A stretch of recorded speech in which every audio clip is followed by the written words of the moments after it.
Hello दोस्तों, स्वागत है हमारे चैनल पर दोस्तों आप लोगों का। दोस्तों चलिए आज आप लोगों को दिखाते हैं। देखिए रेलवे और एसएससी में जो आने वाले बहुत इंपॉर्टेंट प्रश्न हैं उन लोगों का कलेक्शन लेके आया हूँ। इसलिए दोस्तों हमारा वीडियो अच्छा लगे तो हमारे चैनल को लाइक सब्सक्राइब आप लोग कर दीजिएगा। देखिए दोस्तों क्या दिया गया है, नीचे आपको 20 रेलवे एसएससी के ट्रेंडिंग 2025 के प्रश्न एकदम है आने वाले हैं 2025 में रेलवे एग्ज़ाम में। आप लोग इसकी तैयारी कर रहे हो तो हमारे चैनल को लाइक सब्सक्राइब, वीडियो को दोस्तों लाइक ज़रूर कर देना। चलिए फिर दिखाते हैं आप लोग। देखिए पहला प्रश्न कौन सा मैं लेकर आया हूँ। चलिए दोस्तों फिर आगे बढ़ते हैं, दिखाते हैं आप लोगों को। देखिए दोस्तों पहला प्रश्न क्या है, डिजिटल इंडिया अभियान कब शुरू किया गया था। दोस्तों पहला प्रश्न यही है, डिजिटल इंडिया की शुरुआत कब की गई थी। दोस्तों पहला ऑप्शन 1 जुलाई 2014, 1 जुलाई 2015, 1 अगस्त 2015, 26 जनवरी 2015। दोस्तों इसका जवाब आप लोग जान चुके होंगे। डिजिटल इंडिया की शुरुआत कब की गई थी, बताइए दोस्तों डिजिटल इंडिया की शुरुआत कब की गई थी। इसका दोस्तों आंसर हो जाएगा 1 जुलाई 2015। 1 जुलाई 2015 को डिजिटल इंडिया की शुरुआत की गई थी दोस्तों देखिए नीचे इसका डिटेल दिया गया है। दोस्तों यहाँ बताया गया है 1 जुलाई 2015 को डिजिटल इंडिया की शुरुआत की गई थी। डिजिटल इंडिया का उद्देश्य भारत में इंफ्रास्ट्रक्चर और सेवाओं को विस्तृत करना है।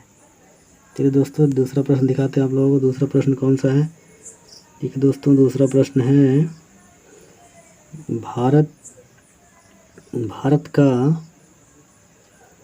भारत का जो है दोस्तों सबसे बड़ा रेलवे प्लेटफार्म कौन सा है। दोस्तों भारत का सबसे बड़ा रेलवे प्लेटफार्म कौन सा है, गोरखपुर, हावड़ा, मुंबई, नई दिल्ली। दोस्तों आप लोग इसका जवाब सोच चुके होंगे, तो इसका जवाब हो जाएगा हावड़ा जंक्शन, जो कि पश्चिम बंगाल में है। ये हावड़ा जंक्शन भारत का सबसे बड़ा प्लेटफॉर्म हो चुका है अब। चलिए दोस्तों दिखाते हैं तीसरा प्रश्न कौन सा है। देखिए दोस्तों यहाँ नीचे बताया गया है, इसके बारे में डिटेल बताया गया है। हावड़ा जंक्शन ही है, हावड़ा प्लेटफॉर्म यात्री टैरिफ के हिसाब से सबसे बड़ा है, यहाँ पर यात्री सबसे ज़्यादा हैं। चलिए दोस्तों फिर दिखाते हैं आप लोगों को अगला प्रश्न आगे बढ़ते हैं। देखिए दोस्तों तीसरा प्रश्न कौन सा है। देखिए दोस्तों तीसरा प्रश्न है, इसमें बताया गया है चंद्रयान 3 का लैंडिंग स्थान क्या नाम दिया गया था। दोस्तों इसका नाम बताइए आप लोग। चंद्रयान 3 का लैंडिंग स्थान क्या नाम दिया गया था। मंगल पॉइंट, शिव शक्ति पॉइंट, चंद्र पॉइंट, भारतीय पॉइंट।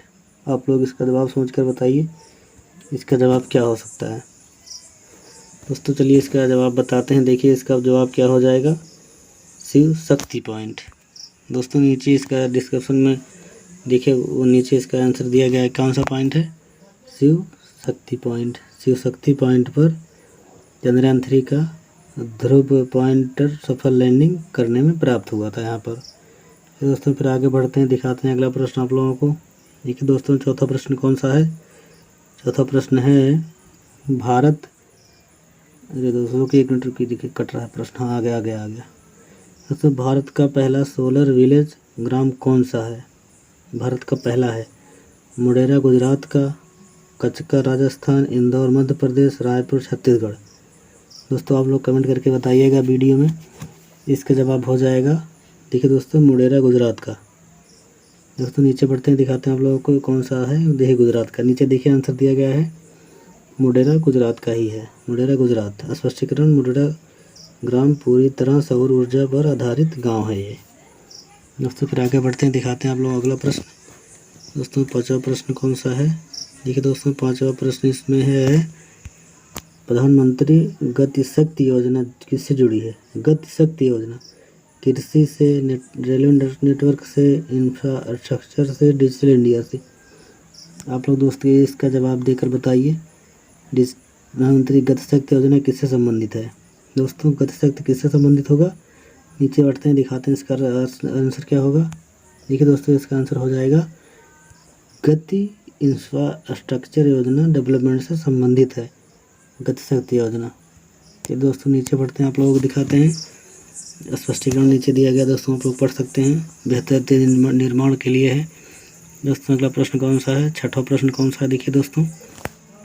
यदि दोस्तों वीडियो अच्छा लगे तो लाइक सब्सक्राइब प्लीज़ दोस्तों कर दीजिएगा। देखिए दोस्तों छठवां प्रश्न है, जल जीवन मिशन का मुख्य लक्ष्य क्या है। जल संरक्षण, हर घर नल जल से, नदी पुनरुद्धार, समुद्र पुनरुद्धार कम करना। दोस्तों आप लोग इसका जवाब आंसर में बताइए, सोचकर बताइए क्या हो सकता है। दोस्तों इसका आंसर हो जाएगा हर घर जल से, यही है जल जीवन का मिशन का लक्ष्य। नीचे देखिए दोस्तों यही बताया गया स्पष्टीकरण में। देखिए दोस्तों हर घर नल जल से, यही है इसका स्पष्टीकरण। चलिए दोस्तों देखिए इसके बाद 7वां प्रश्न आ गया। देखिए दोस्तों इसका जवाब क्या हो जाएगा, अटल इनोवेशन मिशन किस संस्था के तहत आता है। बताइए दोस्तों, शिक्षा मंत्रालय, नीति मंत्रालय, विज्ञान मंत्रालय, उद्योग मंत्रालय। दोस्तों बताइए आप लोग, अटल इनोवेशन किस संस्था के तहत आता है, जवाब दीजिए आप लोग।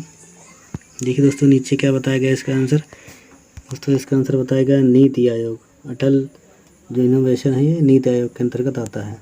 चलिए दोस्तों देखते हैं अगला प्रश्न कौन सा है, 8वां प्रश्न है। दोस्तों आप लोग प्लीज़ लाइक कर देना यार, प्लीज़ दोस्तों शेयर भी कर दिया करो। चलिए दोस्तों दिखाते हैं अगला प्रश्न कौन सा है, कट रहा है क्योंकि दोस्तों एक प्रश्न ठीक कर दें। देखिए दोस्तों आ गया हाँ, विश्व पर्यावरण 2025 की थीम क्या रखी गई है। Save earth, restore nature together, green plant, nature first. आप लोग सोच कर बताइए दोस्तों इसका आंसर क्या होगा। पढ़ लीजिए एक बार प्रश्न। इसके बाद चलिए दोस्तों नीचे पढ़ते हैं, दिखाते हैं प्रश्न। इसका आंसर क्या हो जाएगा दोस्तों, इसका आंसर हो जाएगा रिजोर्ट नेचर टुगेदर। इसका आंसर यही हो जाएगा दोस्तों। चलिए दोस्तों फिर नीचे बढ़ते हैं, दिखाते हैं अगला प्रश्न कौन सा है। देखिए दोस्तों बताया गया है स्पष्टीकरण में, यह थीम प्राकृतिक संसाधनों और सुरक्षा पर्यावरण पुनरुद्धारों पर जोर देती है। ये थीम बनाई गई है। दोस्तों अगला प्रश्न दिखाते हैं कौन सा है। देखिए दोस्तों, भारत की सबसे बड़ी ऊर्जा कंपनी कौन सी है। भारत की रिलायंस, एनटीपीसी, अडानी, टाटा। ये तो दोस्तों आप लोग जानते ही होंगे। दोस्तों कमेंट करके बताइए इसका आंसर क्या होगा। ऊर्जा कंपनी कौन सी है, तो आप सही है, ऊर्जा कंपनी एक ही तो है अपने यहाँ पर जो ऊर्जा उत्पादन करती है, एनटीपीसी है, एनटीपीसी लिमिटेड। चलिए दोस्तों इसका आंसर दिखाते नीचे क्या लिखा गया है। ये दोस्तों बताया गया एनटीपीसी थर्मल पावर प्लांट है, उत्पादन में सबसे नंबर 1 भारतीय कंपनी है। चलिए दोस्तों फिर नीचे बढ़ते हैं, अगला प्रश्न आप लोग दिखाते हैं। जी दोस्तों सब्सक्राइब और लाइक कर देना यार, शेयर भी कर देना प्लीज़ दोस्तों। दोस्तों देखिए अगला प्रश्न कौन सा है दोस्तों। ये देखिए आ गया, सरदार पटेल संविधान सभा के अस्थायी अध्यक्ष कौन थे। संविधान सभा के अस्थायी अध्यक्ष कौन थे, अस्थायी अध्यक्ष पूछ रहा है। डॉक्टर अम्बेडकर, राजेंद्र प्रसाद, जवाहरलाल नेहरू, सरदार वल्लभ भाई पटेल। दोस्तों ये तो आप लोग जानते ही होंगे कि अस्थायी अध्यक्ष कौन था संविधान सभा का। तो उत्तर बताइए दोस्तों इसका जवाब हो जाएगा डॉक्टर राजेंद्र प्रसाद। जी दोस्तों बढ़ते हैं नीचे, दिखाते हैं इसका आंसर क्या बताया गया है। देखिए दोस्तों बताया गया डॉक्टर राजेंद्र प्रसाद। दोस्तों देखते हैं अगला प्रश्न कौन सा है। दोस्तों अगला प्रश्न आ गया, भारत की पहली महिला राष्ट्रपति कौन थी। प्रतिभा पाटिल, इंदिरा गांधी, सरोजिनी नायडू, मेनका गांधी। दोस्तों बताइए पहली महिला राष्ट्रपति कौन है। दोस्तों ये प्रतिभा पाटिल हो जाएगा, राष्ट्रपति हैं। पहली महिला प्रधानमंत्री इंदिरा गांधी हो जाएगा। दोस्तों फिर नीचे बढ़ते हैं, दिखाते हैं आप लोगों को। देखिए प्रतिभा पाटिल दिया गया है, ये कब से कब तक थी प्रतिभा पाटिल। दोस्तों इसको बताया गया है, प्रतिभा पाटिल देवी सिंह पाटिल 2007 में भारत की राष्ट्रपति बनी थी, सॉरी दोस्तों राष्ट्रपति बनी थी। दोस्तों फिर आगे बढ़ते हैं, आप लोग दिखाते हैं अगला प्रश्न दिखाते हैं। दोस्तों कौन सा प्रश्न आप लोग देखिए। दोस्तों 12वां प्रश्न आ गया। 12वां प्रश्न आ गया दोस्तों, देखिए भारत का वाटर मेट्रो कहाँ शुरू किया गया है। दोस्तों भारत का वाटर मेट्रो कहाँ शुरू किया गया है। कोलकाता, कोच्चि, मुंबई, दिल्ली।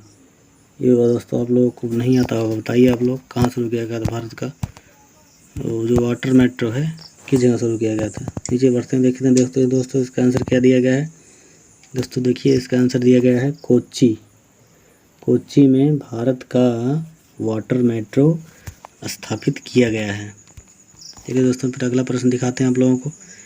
देखिए दोस्तों यहाँ बताया गया है कोची में वाटर मेट्रो भारत का पहला जल परिवहन आधिकारिक रूप से मेट्रो प्रोजेक्ट के आधारित है।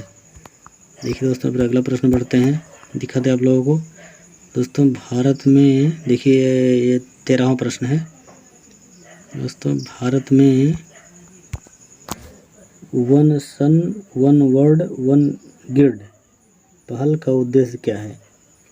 वैश्विक रेलवे नेटवर्क, वैश्विक solar energy network, digital India, अंतरिक्ष सहयोग। दोस्तों आप लोग इसका आंसर सोच कर बताइए। सोच लिया होगा, चलिए फिर नीचे बढ़ते हैं, दिखाते हैं आंसर क्या होगा इसका। दोस्तों इसका आंसर हो जाएगा वैश्विक सोलर एनर्जी नेटवर्क। दोस्तों ये सोलर एनर्जी नेटवर्क से संबंधित है। दोस्तों फिर नीचे बढ़ते हैं, दिखाते हैं आप लोगों को हम। देखिए बताया गया यहाँ पर, देखिए दोस्तों फिर इसके बाद आएगा 14 प्रश्न आ गया। इसको बताइए, आप लोग सोच कर बताइए। रेलवे के लिए बहुत इम्पोर्टेंट प्रश्न है।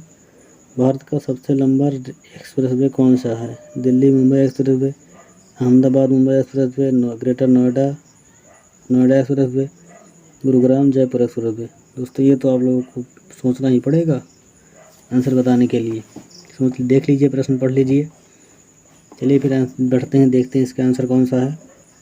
दोस्तों इसका आंसर हो जाएगा सबसे बड़ा एक्सप्रेसवे ये है, दिल्ली मुंबई एक्सप्रेसवे सबसे बड़ा एक्सप्रेसवे है पूरे भारत का। दोस्तों फिर आगे बढ़ते हैं, दिखाते हैं आप लोगों को हम। दोस्तों यहाँ बताया गया, आप लोग पढ़ लीजिएगा। दोस्तों देखिए 15वां प्रश्न कौन सा है? 15वां प्रश्न आ गया दोस्तों। देखिए G20 शिखर सम्मेलन 2023 का भारत में आयोजित हुआ है। कहाँ पर आयोजित हुआ है भारत में G20? मुंबई, नई दिल्ली, कोलकाता, बेंगलुरु। बताइए दोस्तों इसका आंसर क्या हो जाएगा? दोस्तों बताइए, इसका आंसर हो जाएगा दोस्तों नई दिल्ली। नई दिल्ली में, देखिए नीचे बताया गया है, नई दिल्ली में दोस्तों जो G20 2023 का सम्मेलन हुआ था। दोस्तों फिर आगे बढ़ते दिखाते हैं आप लोग अगला प्रश्न कौन सा है। देखिए दोस्तों बताया गया यहाँ पर आर्थिक मुद्दों को और चर्चा हुई थी इस पर। देखिए दोस्तों आ गया 16वां प्रश्न। दोस्तों 16वां प्रश्न आ गया, इसका आंसर हो जाएगा, देखिए प्रश्न कौन सा है दोस्तों?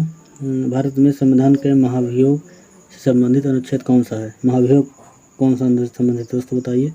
अनुच्छेद 52, अनुच्छेद 61, अनुच्छेद 72, अनुच्छेद 365। दोस्तों महाभियोग कौन सा अनुच्छेद में लगता है? आप लोग सोच कर बताइए, आंसर बताइए कमेंट करके। और दोस्तों फिर नीचे बढ़ते दिखाते हैं, मेरे हिसाब से 72 ही होना चाहिए। नहीं दोस्तों गलत हो गया, आंसर 61 है। दोस्तों अनुच्छेद 61 से भारत में महाभियोग लगता है, राष्ट्रपति महाभियोग, इसको अनुच्छेद 61 के अंतर्गत आता है। चलिए दोस्तों फिर आगे बढ़ते हैं, दिखाते हैं आप लोगों वाला प्रश्न कौन सा है।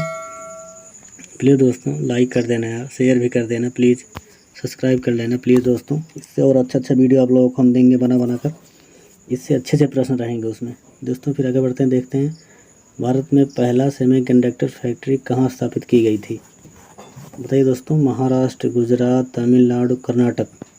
दोस्तों ये 4 ऑप्शन दिया गया है, आप लोग सोच कर बताइए क्या जवाब होगा इसका। दोस्तों सेमीकंडक्टर फैक्ट्री कहाँ स्थापित की गई थी? देखो इसका आंसर हो जाएगा दोस्तों, नीचे दिया गया है, इसका आंसर हो जाएगा गुजरात। दोस्तों देखिए यहाँ पर समझाया गया है, गुजरात में सेमीकंडक्टर फैक्ट्री लगाई गई थी। दुलेरा गुजरात में भारत का पहला सेमीकंडक्टर मैन्युफैक्चरिंग प्लांट बनाया गया था यहाँ पर दोस्तों। चलिए दोस्तों फिर आगे बढ़ते दिखाते हैं आप लोग अगला प्रश्न। दोस्तों 18वां प्रश्न आ गया। दोस्तों वंदे भारत एक्सप्रेस ट्रेन का निर्माण कहाँ होता है? कोलकाता, चेन्नई, मुंबई, लखनऊ। दोस्तों बताइए वंदे भारत ट्रेन कहाँ पर बनती है, इसका निर्माण कहाँ होता है? आप लोग सोच कर बताइए दोस्तों। दोस्तों इसका आंसर हो जाएगा चेन्नई में होता है इसका निर्माण। Chennai ICF Indian coach factory में, या ट्रेन इंटीग्रेटेड कोच फैक्ट्री में इसका निर्माण होता है। दोस्तों फिर दिखाते हैं आप लोग अगला प्रश्न कौन सा है हो जाएगा।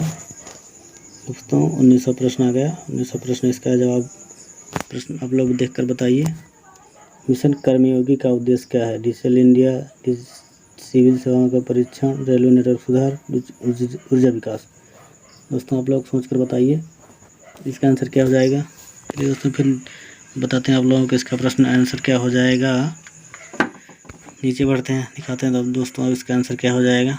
इसका आंसर हो जाएगा दोस्तों डिजिटल सेवाओं से पर्यवेक्षण सुरक्षा सुधार।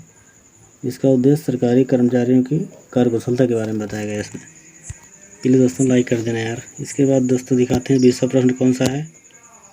दोस्तों 20वां प्रश्न देखिए।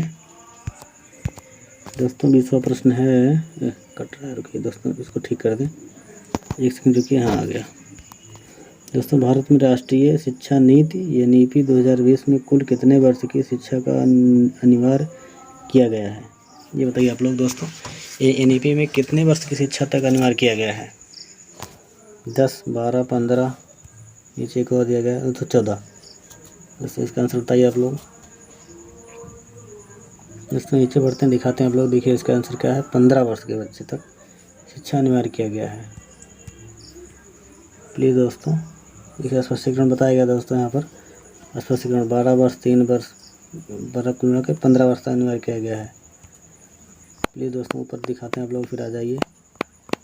प्लीज़ दोस्तों वीडियो हमारा अच्छा लगा हो, बहुत ही इम्पोर्टेंट प्रश्न दोस्तों आप लोग हमने दिया है। प्लीज़ दोस्तों वीडियो अच्छा लगा हो तो हमारे चैनल को लाइक सब्सक्राइब प्लीज़ दोस्तों कर देना। आप लोगों से रिक्वेस्ट है दोस्तों, शेयर भी कर देना प्लीज़ दोस्तों। चलिए फिर मिलते हैं कल एक और इम्पोर्टेंट वीडियो में, तब तक के लिए जय हिंद दोस्तों।